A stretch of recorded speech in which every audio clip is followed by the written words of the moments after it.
Bonjour à tous. Rencontre avec les adhérents LR de Côte-d'Or pour Gilles Plattret. Investi par les Républicains, le maire de Chalon-sur-Saône présente par visioconférence son programme, mais également sa liste. Lui qui se félicite d'être parvenu à rassembler l'ensemble des forces de droite, y compris la liste souverainiste Debout la France. Un choix qui embarrasse dans son propre camp. Pour lui, tout est cohérent. Moi, je ne pense pas que Dupont-Aignan soit du côté des extrêmes. Je vous le dis très clairement. Je sais où sont les extrêmes ici. Ils sont avec M. Odoul et ils sont avec les Verts. Les Républicains eux-mêmes ont accepté cet accord. Pourquoi ? Parce qu'il faut qu'on sorte de ce corner où on essaie de nous coincer. C'est-à-dire qu'en clair, nous serions coincés entre d'un côté M. Macron et de l'autre Mme Le Pen, et il ne faudrait surtout pas bouger. Certainement pas élargir notre cercle, essayer de rassembler plus largement pour espérer gagner et assurer l'alternance après 20 ans de socialisme. Eh bien, c'est ce que nous faisons. Peut-être que ça fait grincer quelques dents, mais ça fait aussi sourire beaucoup. L'alternance, c'est aussi ce que prône le candidat du Rassemblement national. Et je vous laisse aussi nos propositions pour l'emploi. Julien Odoul, conseiller régional et municipal de la ville de Sens, devra faire aussi bien qu'en 2015, à savoir arriver en tête au premier tour. Les premiers sondages lui sont favorables et la région fait d'ailleurs partie de celles qui pourraient basculer dans le giron du RN. J'observe que la dynamique, elle est de notre côté. Les attentes et les espérances, elles sont de notre côté. Et surtout, je vois que chez mes adversaires, la seule obsession, le seul objectif, c'est de faire barrage au Rassemblement national. Moi, j'appelle aussi M. Plattret à la responsabilité.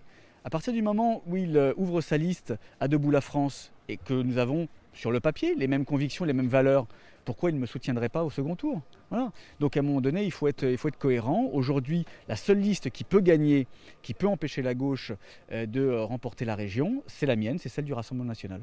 Cette région est dirigée depuis 2008 par la socialiste Marie-Guide Dufay, qui se présente pour un troisième mandat et défend son bilan. Il y a une ruralité qui ne va pas bien dans notre région et puis il y a une ruralité qui va mieux et il faut petit à petit emporter tout le monde. Mais il y a le verre à moitié plein et le verre à moitié vide et le Front National surfe sur le verre à moitié vide. Ce qui joue en faveur du Rassemblement national, c'est la division des partis traditionnels. Et c'est justement ce qui se passe ici, à gauche. Au premier tour, les Insoumis et les écologistes ont préféré faire cavalier seul. Des alliances sont envisagées, mais pour le second tour seulement. Mais Marie-Guide Dufay regrette cette stratégie. Je n'aime pas cette idée.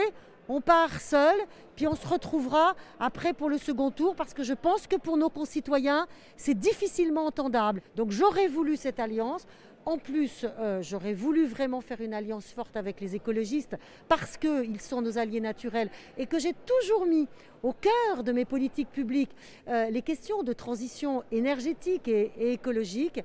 Donc je regrette énormément. Ces élections régionales seront les premières pour la majorité présidentielle, représentée ici par le maire de Nevers, Denis Thuriot.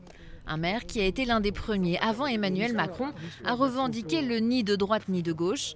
Un positionnement au centre qu'il estime le plus adapté au territoire. L'idée, c'est d'avoir un programme centré et puis de s'adresser aussi à la majorité des bourguignons franc-comtois qui n'ont pas forcément de carte politique. Leur démontrer que la région partout pour tous, c'est vraiment plus qu'un slogan, c'est une réalité. J'essaye d'être un affaiblisseur du RN qui n'est pas l'avenir de notre pays, qui n'est pas l'avenir de notre région. Et il faut s'en convaincre. Se faire plaisir en une seconde, on le regrette pendant des années après, c'est hors de question. Il y a moyen aujourd'hui de se retrouver ailleurs que dans un dogme à gauche, dans un dogme à droite, puisque je ne sais pas si nous sommes ni de droite ni de gauche, nous sommes peut-être et de droite et de gauche, mais nous sommes surtout aujourd'hui ce clivage, nous sommes surtout des gens progressistes qui ont envie de développer notre territoire intelligemment. En Bourgogne-Franche-Comté, c'est une quadrangulaire qui se dessine pour ce premier tour. Dans cette région, à la fois rurale et industrielle, les candidats doivent convaincre autour de l'emploi et de l'attractivité. Mais ce qui inquiète à ce stade, c'est le taux d'abstention. En 2015, au premier tour, il était de 50%.